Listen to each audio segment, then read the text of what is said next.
How to solve global problems and build paradise. Rational Realism, Policy 24, Modernization of Government. I'm teacher Wayne Edward Clarke. This isn't the style of video I'd prefer, but we do the best we can with what we've got. When I was a young man, I thought to myself, there are a lot of really smart people in the world. There must be someone out there who has a real plan to fix the huge problems we're facing. A rational, realistic, practical plan that makes sense to anyone. I searched for people like that, but didn't find any. There were a lot of people trying to improve things on an issue-by-issue basis, but no one with a comprehensive and self-consistent set of solutions. So I started working on it myself, and I've been working on it for 37 years. The result is a system I've called Rational Realism. Policy 24, Modernization of Government. We'll redesign and streamline government systems to vastly increase both the speed and the effectiveness of government operations. We'll examine the practices of every kind of high-achieving organization: successful governments, militaries, world-class sports teams, space programs, scientific organizations, and commercial companies, and choose from them and combine them in innovative ways. Every measurable outcome a government can be judged by has a world leader.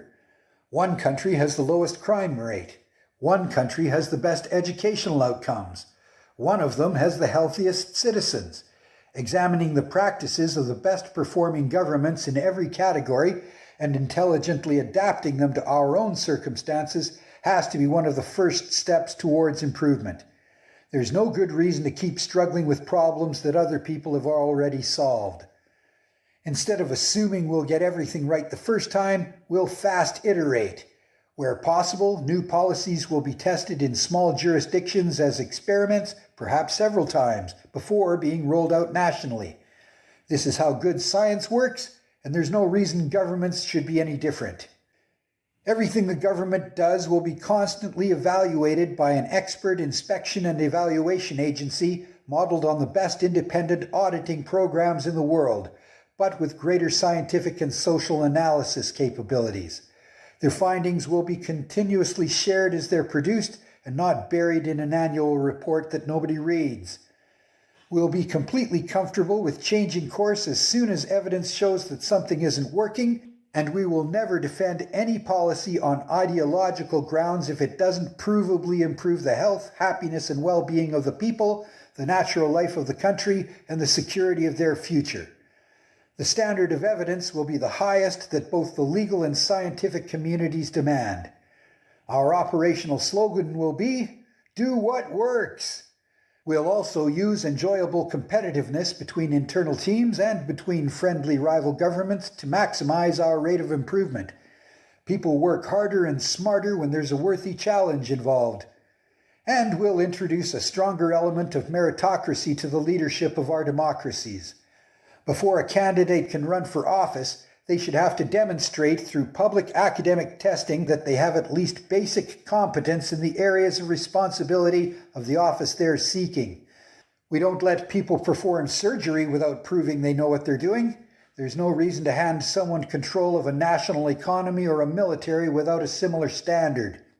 We should also expect every candidate to produce as detailed a plan as possible of what they intend to do, and judge them as much by the quality of their plans as by their stated policies and their personalities. The voter side of the equation matters just as much. I wouldn't make it legally mandatory, but I think we should use public peer pressure and every other socially acceptable measure to encourage every voter to learn at least the basics about every candidate they could vote for, their party if applicable, their record, and their positions on the biggest issues. Too many people are voting in complete ignorance, and that ignorance is being deliberately cultivated and exploited. Every voter needs to understand that they have a responsibility to make an intellectual decision, not an emotional one. People who vote for the candidate they find more likable based on very limited exposure are almost certainly being manipulated. A leader needs to be competent and effective. They do not need to be good-looking, charismatic, or famous, and those qualities have no bearing whatsoever on their performance in office.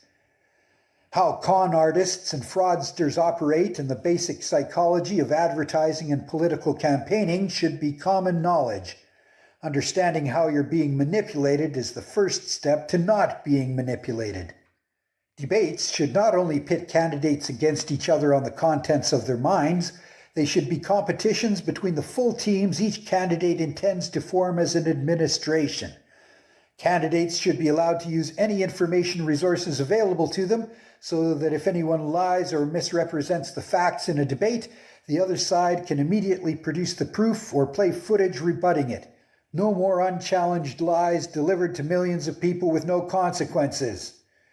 And actual live competitions between candidates, that is, tests and simulations of the real duties of the offices they seek, such as disaster response scenarios, diplomatic simulations, or strategic planning exercises, judged by both public opinion and recognized experts from across the political spectrum, could give voters something far more meaningful to evaluate than polished speeches and attack ads. Government doesn't have to be this slow, this ineffective, and this easy to manipulate. We know how to do better. We just need the will to demand it. And here's the ultimate measure of success.